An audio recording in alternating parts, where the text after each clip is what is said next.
大家好，我是大熊，欢迎来到大熊奇谈。安迪奥克是加州中北部的一座城市，位于三角洲边缘，距离旧金山湾区不远。这里风景优美，地理位置得天独厚，但长期以来治安状况却让居民饱受困扰，甚至一度被评为全加州最危险的城市。而我们今天要讲述的案件也再次将安迪奥克推上了舆论的风口浪尖。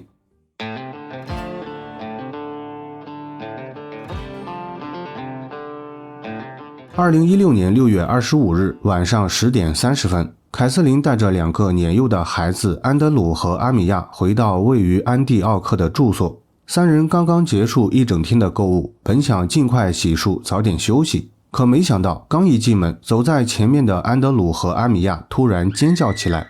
凯瑟琳循声望去，发现丈夫雷利斯倒在了厨房的地板上，血迹斑斑，生死未卜。她被眼前的场景吓得不敢上前，慌忙带着孩子推到门外，拨打了911求助。What's the emergency? My cousin, he's laying on the floor in blood. Is he alive? I don't know.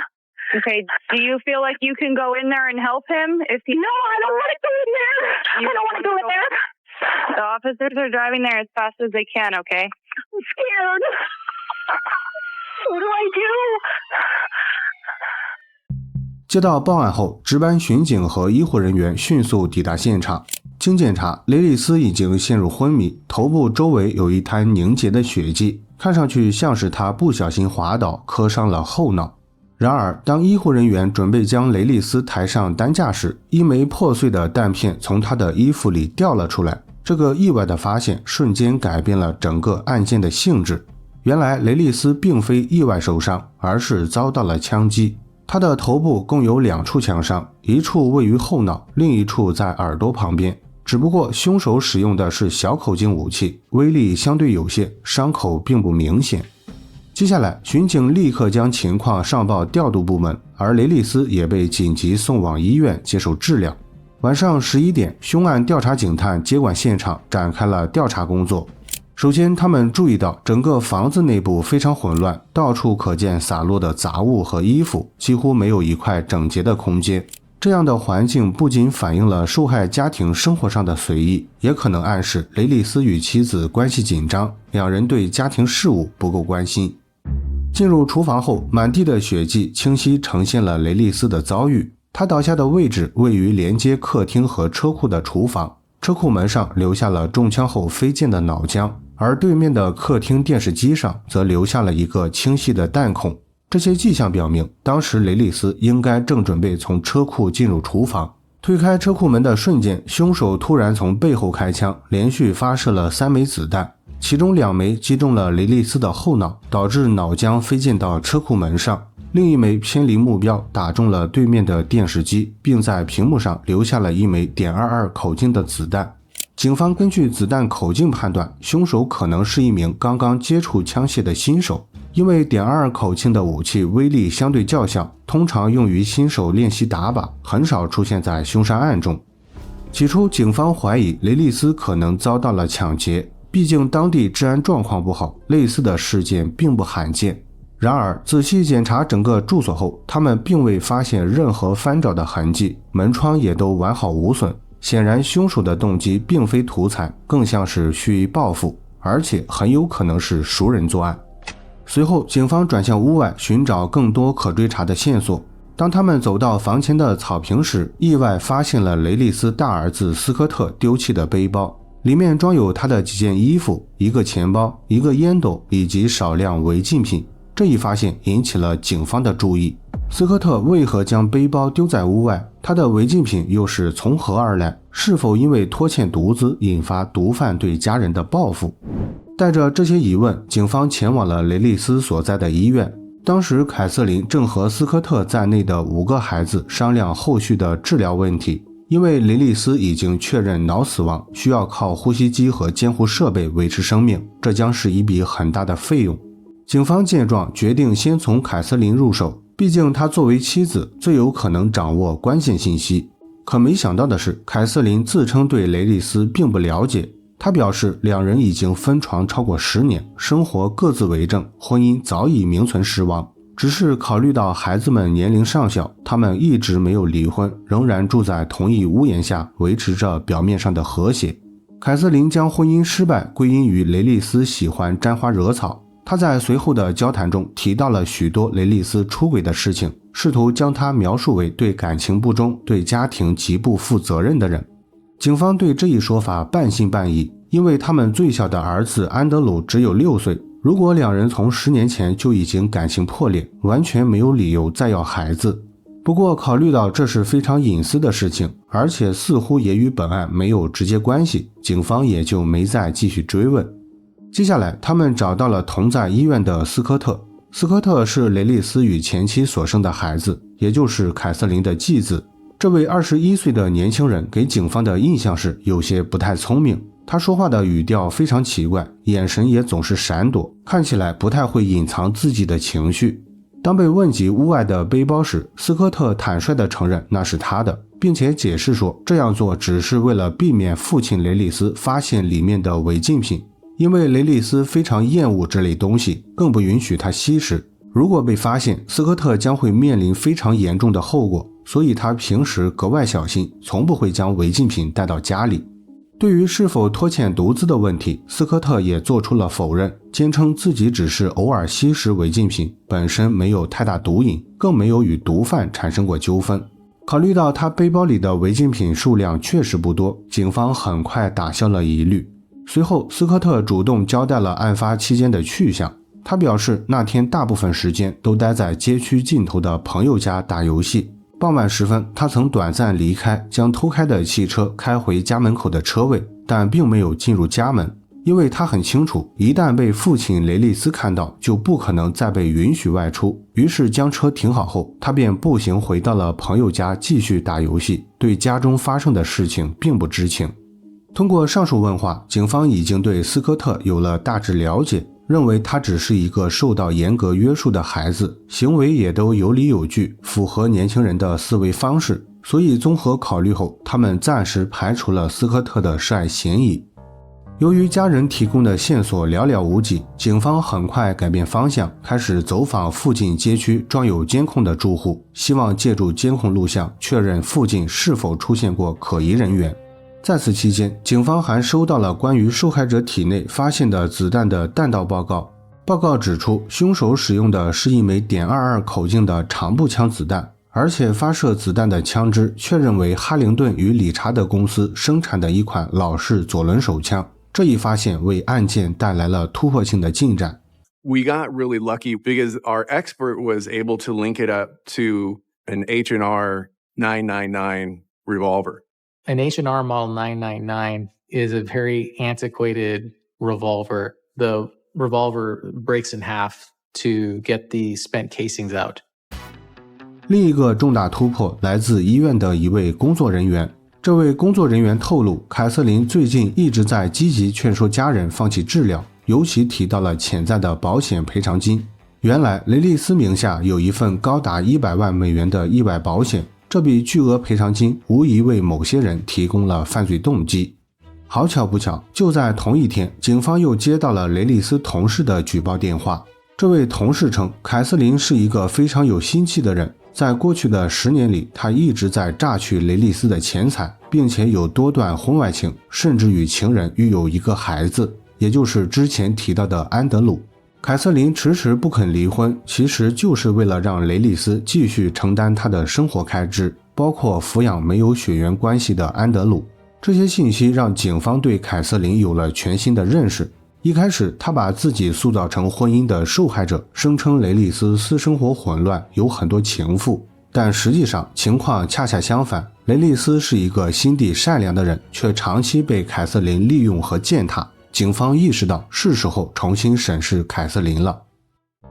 6月30号，事发5天后，凯瑟琳签署了停掉呼吸机的同意书，终止了雷利斯的生命。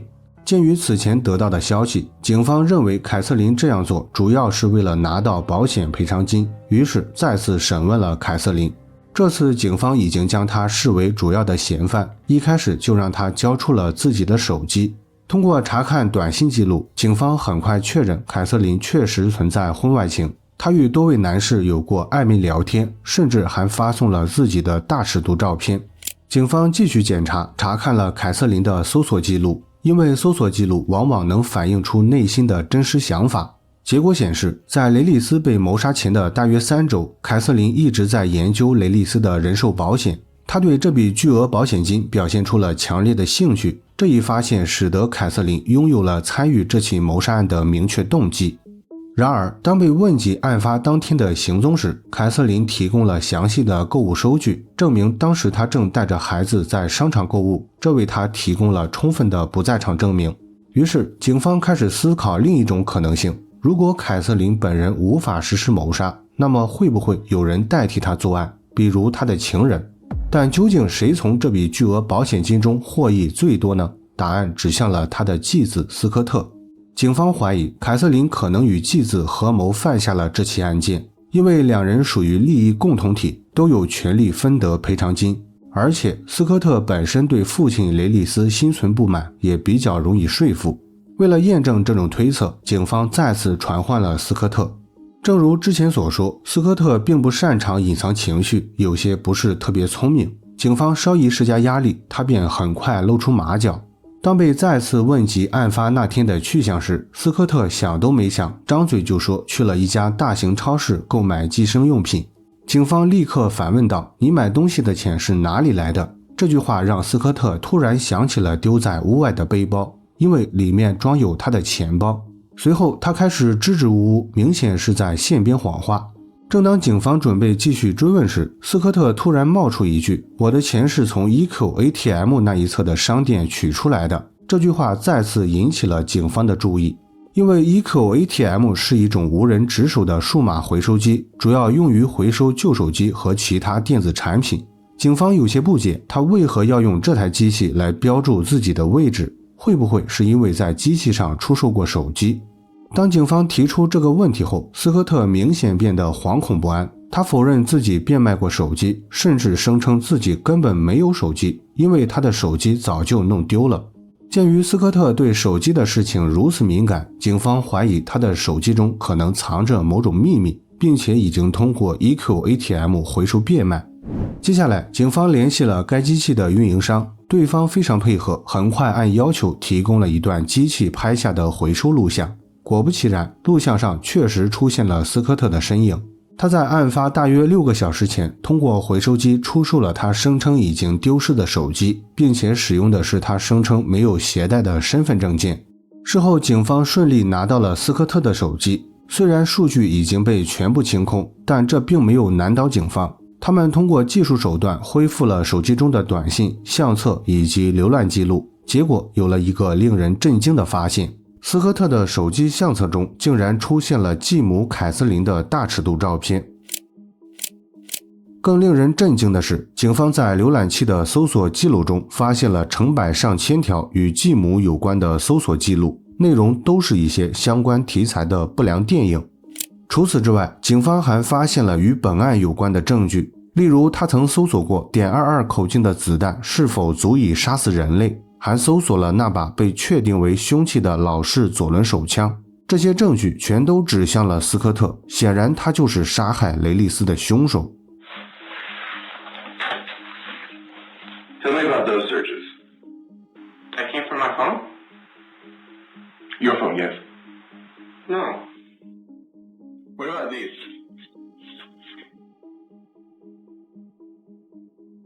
Is that what you're into? I don't care. Like, I have my own taste in porn, too. That's me. If that's the thing you're into, that's what you're into. Yes. I mean, who did? Who did? I don't know. 面对警方在手机中发现的证据，斯科特仍然负隅顽抗，声称与本案没有关系。但是他并不知道，警方还掌握了更直接的证据。就在审问的前一天，一位邻居提供了自家的监控录像。监控画面显示，6月25号晚上8点53分，斯科特将车停好，从驾驶座下车，但他并没有像之前所说的那样步行向西前往朋友家打游戏，而是走向了自家的车库方向，也就是雷利斯遭到枪击的地方。虽然监控并没有拍到斯科特开枪的画面，但事后警方从他驾驶的汽车后备箱发现了一枚与现场弹头相匹配的弹壳，这枚弹壳足以证明他就是枪杀雷利斯的凶手。值得一提的是，警方之前曾怀疑斯科特可能是在继母凯瑟琳的指使下作案，但经过调查后，他们并未发现任何指向凯瑟琳的证据，这表明斯科特杀害雷利斯纯粹出于个人目的，他的作案动机主要是为了保险赔偿金以及对继母凯瑟琳的迷恋。